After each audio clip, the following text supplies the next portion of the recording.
¿Quieres conocer más de tus impuestos? ¿Saber de tus derechos como contribuyente?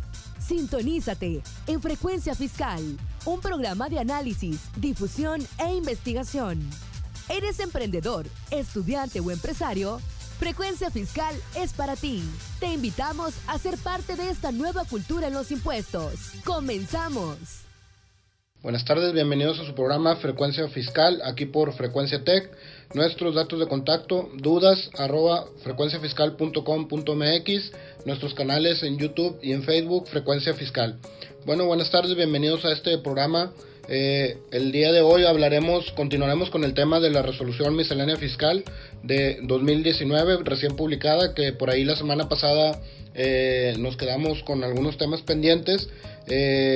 Quisiéramos, recordarles nada más el tema de la resolución miscelánea fiscal.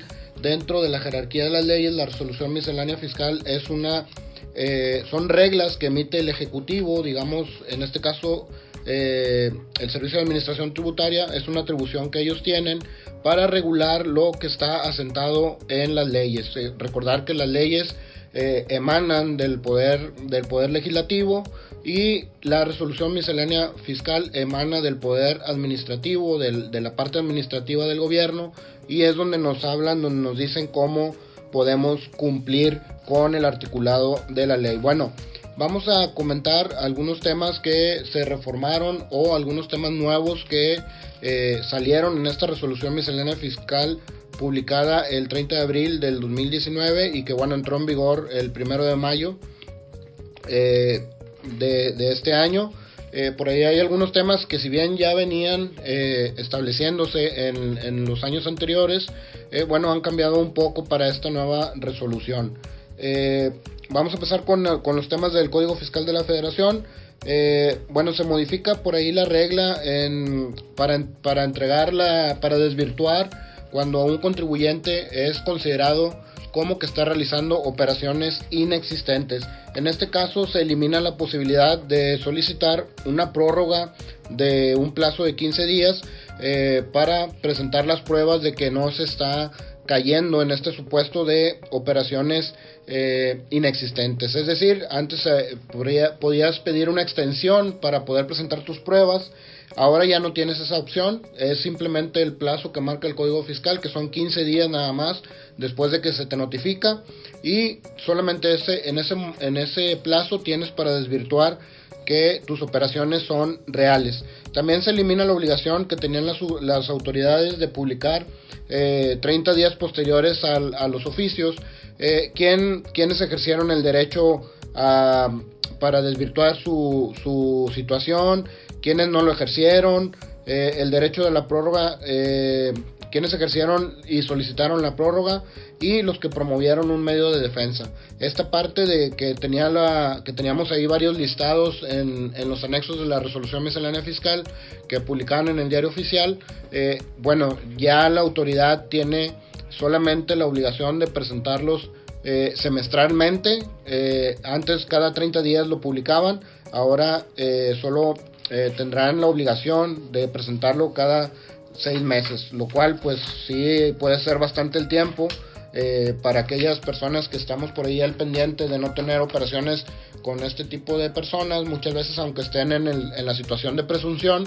Pues ahora nos daremos cuenta hasta dentro de 6 meses, lo cual pues sí dificulta, porque muchas empresas están tomando el criterio de no realizar operaciones con este tipo de empresas. Otro tema que cambió por ahí un poco es el tema de la obtención de la opinión de cumplimiento. Dice que por el procedimiento que deben seguir los contribuyentes para obtener la opinión de cumplimiento se adiciona que puede realizarse a través del buzón tributario, y se elimina la opción de solicitarla por vía telefónica.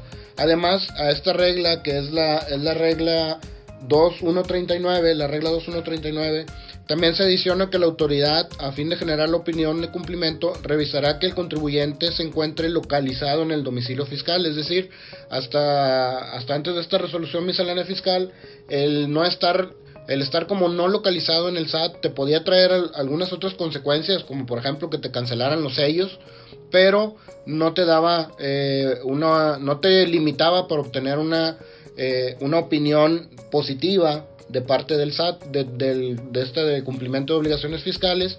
Ahora, si ya estás como no localizado, pues ahora sí va a aparecer ahí y no podrás en ese caso tener una opinión positiva de parte del SAT. Este también es un cambio importante, porque por ahí también igual muchas empresas están optando por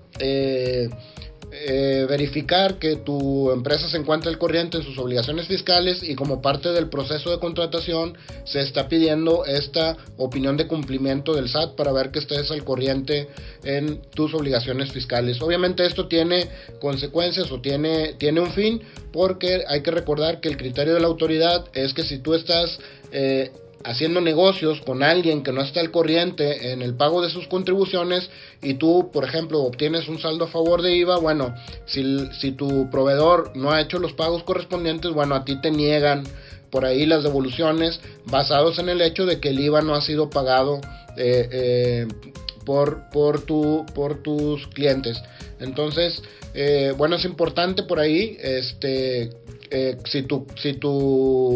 por tus proveedores, si tu proveedor por ahí te cobra un IVA y él a su vez no lo entera al SAT, bueno, es posible que a ti te nieguen la devolución. Entonces, para evitar este tipo de cuestiones, muchas empresas están optando por incluir dentro de su proceso de contratación el solicitar esta opinión de cumplimiento del SAT.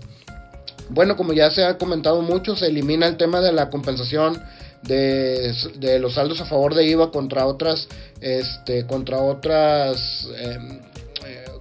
impuestos. Ya solamente puede ser ya no hay compensación universal, solamente es contra el mismo impuesto generado. Entonces, por ahí, bueno, también es importante para aquellos que tenían saldos a favor al 31 de diciembre de 2018 que le den seguimiento, porque ya no es válido por ahí compensarlo contra otros impuestos. Bueno, una de las reglas que sí tuvo un cambio sustancial es la regla 27113, que por ahí alcanzamos a comentar un poco la semana pasada. Esta regla es la regla de pago por cuenta de terceros, es decir, hay un artículo en el reglamento de la ley del ICR, que es el artículo 90, que establece que un contribuyente puede realizar compras o pagar gastos a través de una tercera persona. Es decir, yo le doy la instrucción a un mandatario para que él compre a mi nombre X maquinaria, o para que pague X gasto, ¿no?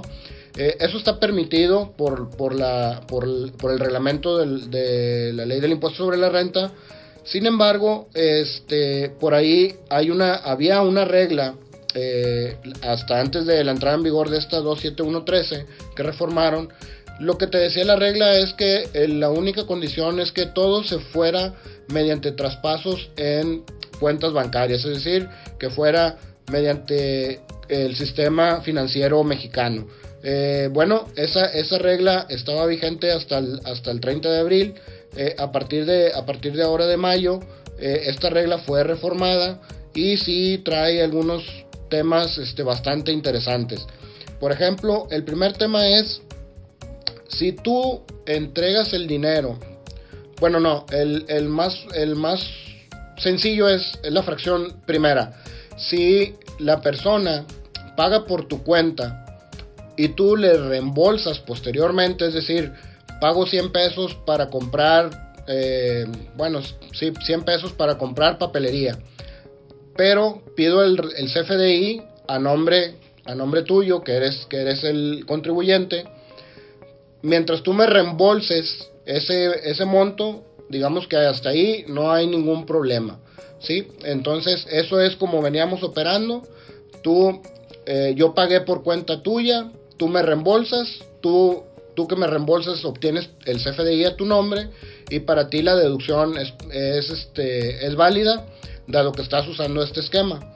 Sin embargo, le integraron una fracción segunda a esta regla, que es la que creemos, por ahí platicando con varios colegas y con el equipo de Frecuencia Fiscal, creemos que viene a complicar toda la operación. En esta fracción segunda, lo que establece es que cuando tú entregues el dinero, tu contribuyente entregues el dinero a un tercero, voy a poner un ejemplo, yo, Mario Cedillo, soy el contribuyente, le entrego el dinero a mi banco para que mi banco lo transfiera a un proveedor del extranjero, por ejemplo.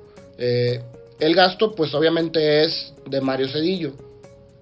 Entonces, lo que la fracción segunda establece es que el banco, en este caso es el tercero que está gastando por mi cuenta, va a tener que expedirme un comprobante me va a tener que expedir un comprobante por el servicio que me está prestando, es decir, si me cobra comisión, me va a expedir un CFDI por yo pagarle esa comisión, pero a ese comprobante le tengo que anexar un complemento.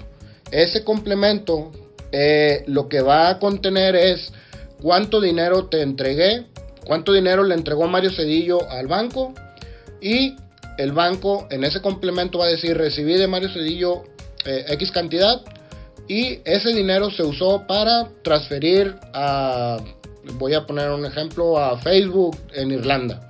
¿Sí? Todavía no se dan a conocer los elementos que va a tener este complemento, pero suena interesante porque pareciera que en el caso, por ejemplo, de los socios, o en el caso inclusive de los empleados, cuando les entrego, yo empresa les doy un dinero. Nada más aclarar, esto no aplica para viáticos porque el artículo 90 los excluye en automático, no aplica para viáticos ni gastos de viaje, pero para cualquier otro tipo de compra sí aplica. Entonces, en este caso, por ejemplo, si una empresa le da dinero a su empleado para que vaya y compre una maquinaria en otro estado, en otro país, le transfiere al empleado para que haga ese movimiento en el extranjero y pague por cuenta de él, ok, sí, o en México, al momento en que el empleado hace las veces de tercero pagando por cuenta de la empresa, en automático estaría obligado a expedir ese complemento.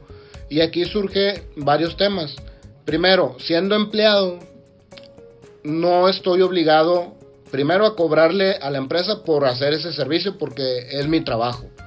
Entonces, esa es la primera. La segunda es, como empleado, es poco probable que yo tenga sellos o tenga sellos digitales, o inclusive hay algunos empleados que no tienen ni siquiera firma electrónica para poder facturar y elaborar el complemento que está pidiendo el SAT. Este complemento se estaría complicando, digamos así, la operación, que son normales en muchas de las empresas.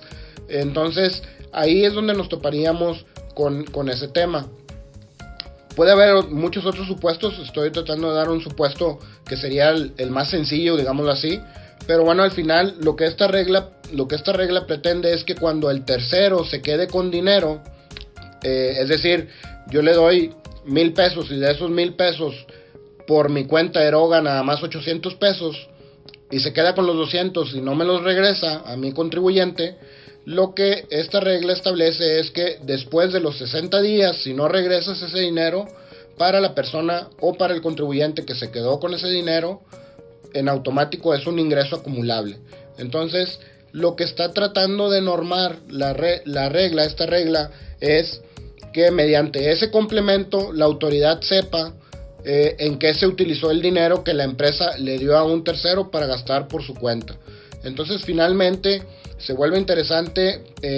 A lo mejor habrá muchos supuestos, como por ejemplo los notarios, o como por ejemplo las agencias aduanales, por ejemplo los bancos, que funcionan de esta manera, donde el contribuyente le hace una transferencia a ese tercero y ese tercero paga por cuenta del contribuyente, pero no consideraron o no se consideró por ahí el tema de los socios, el tema de los empleados, inclusive el tema de la gente que presta servicios como un externo, es decir, la gente que trabaja por honorarios, porque por ejemplo la gente que trabaja por honorarios está permitido que conforme a las reglas del reglamento de la ley del ICR, está permitido que por ejemplo puedan meter gastos de viaje a nombre de la empresa para la que están prestando el servicio, aun y cuando no son empleados.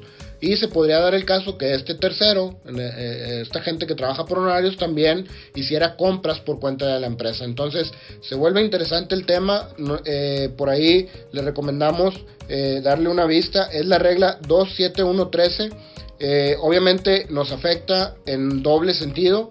Le afecta a quien está efectuando el gasto, porque tiene que obtener este complemento donde el tercero le diga cuánto recibió y en qué se gastó el dinero. Y por el otro lado, si ese tercero se queda con el dinero, pues tiene un efecto fiscal, porque tendría que pagar impuestos por ese diferencial que no se usó y que se quedó con él, siempre y cuando pasen 60 días y no haya hecho la devolución al contribuyente original. Entonces esta regla es la 27113. Por ahí denle una vista, está interesante el esquema. A la fecha no han publicado este complemento que comentan en esta regla, pero ese complemento ya no tarda por ahí en salir, para que le den una vista y vean lo que se tendría que cumplir. Otro tema que también cambió, por ahí estábamos acostumbrados varias gente a expedir los FDI a través de la página del SAT de la herramienta de Mis Cuentas, y bueno, ya limitaron el uso de esta herramienta. Ahora nada más la pueden usar aquellos que tributen en el RIF, los que se dediquen exclusivamente a actividades ganaderas, agrícolas, silvícolas y pesqueras, es decir, las actividades primarias. Los contribuyentes, personas físicas que tengan actividades empresariales y profesionales, siempre y cuando sus ingresos en el ejercicio inmediato anterior no hayan excedido de 4 millones de pesos en el año. Es decir, anteriormente esta herramienta que está por ahí en la página del SAT de Mis Cuentas se podía utilizar casi por cualquier contribuyente. Ahora lo limitan solamente a estas tres condiciones. Esta es la regla 27121, para que por ahí la gente que está usando esta herramienta pues también le dé una vista. Obviamente pues ahora tendrían que usar, digamos ya ahora sí, la herramienta normal del SAT, donde te pide sellos digitales y donde te pide todo el tema de las contraseñas, porque en Mis Cuentas no te pedía solamente con tu clave de CIEC podías facturar. Bueno, ahora tendrían que usar ya, si no la tienen, sacar su firma electrónica y obtener también sus sellos digitales. Otra regla que también cambió y que también se venía utilizando bastante es una regla que tiene que ver con el complemento de recepción de pagos. Anteriormente, hasta la resolución miscelánea fiscal anterior, se establecía que cuando tú emites un comprobante fiscal, un CFDI fiscal, lo podrías emitir con la opción pago en una sola exhibición, siempre y cuando tuvieras la opción o tuvieras la certeza de que ese comprobante se pagaría antes del día 17 del mes siguiente al de su expedición.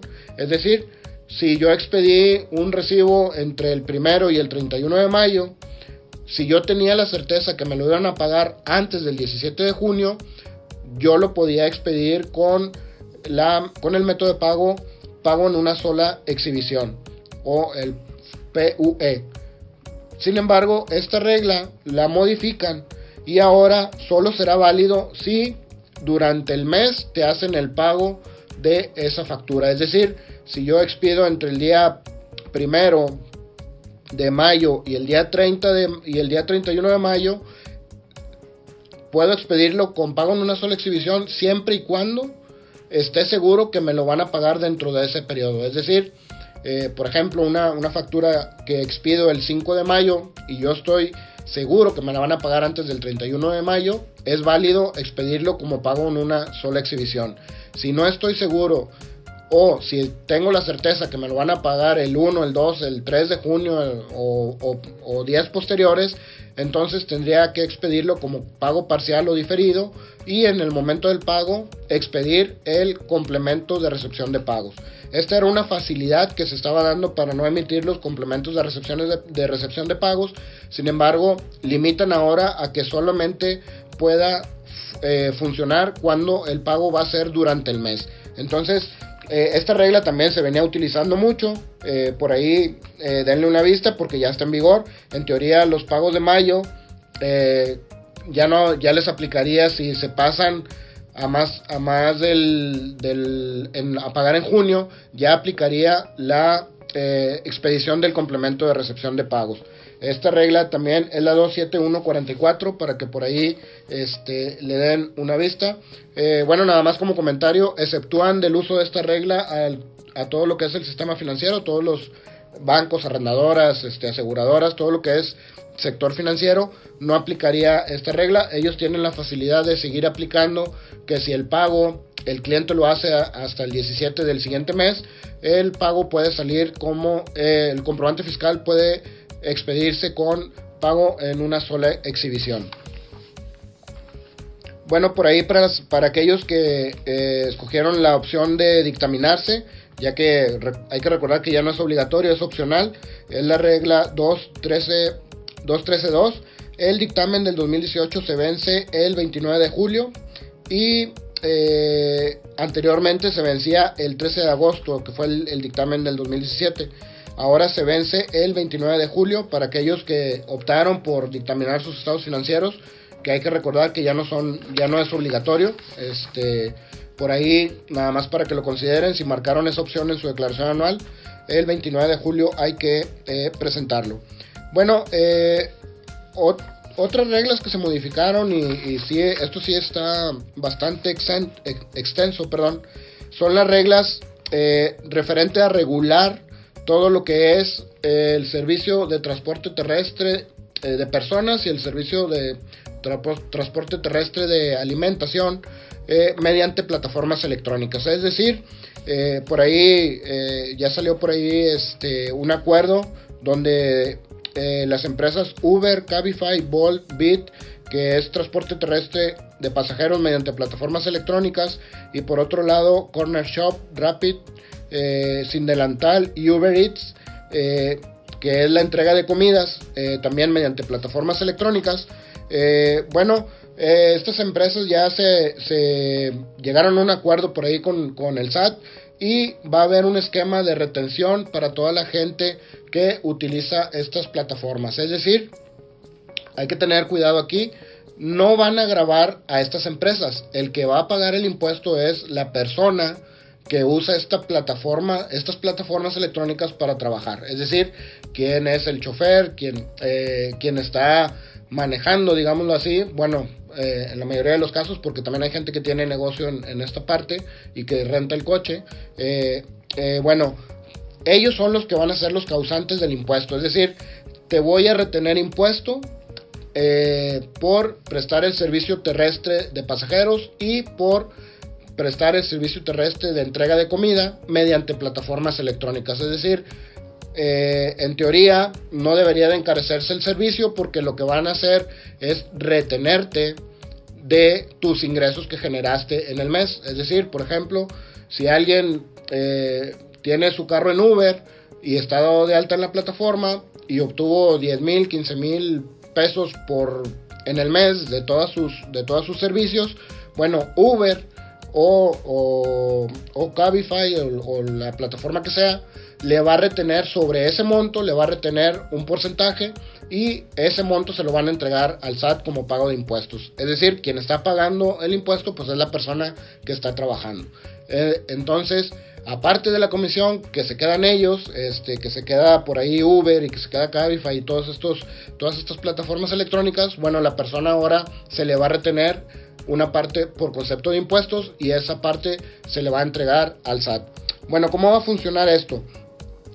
Bueno, la retención se efectúa de manera mensual sobre los ingresos mensuales que haya tenido la persona, y se consideran también todos los ingresos, transferencias, los ingresos que han obtenido por pago mediante transferencia, mediante tarjetas de crédito, mediante efectivo, porque hay que recordar que ya se acepta efectivo en algunos de ellos. Entonces, todos estos pagos se van a considerar como base para la retención. ¿Cuáles son las tasas de retención? Bueno, el monto mensual es, si son hasta 25,000 pesos en el mes, se va a retener el 3% de ICR y el 8% de IVA. Si el ingreso es de 35,000 hasta 35,000 pesos en el mes, es decir, de 25,000 hasta 35,000, se va a retener el 4% de ICR y el 8% de IVA.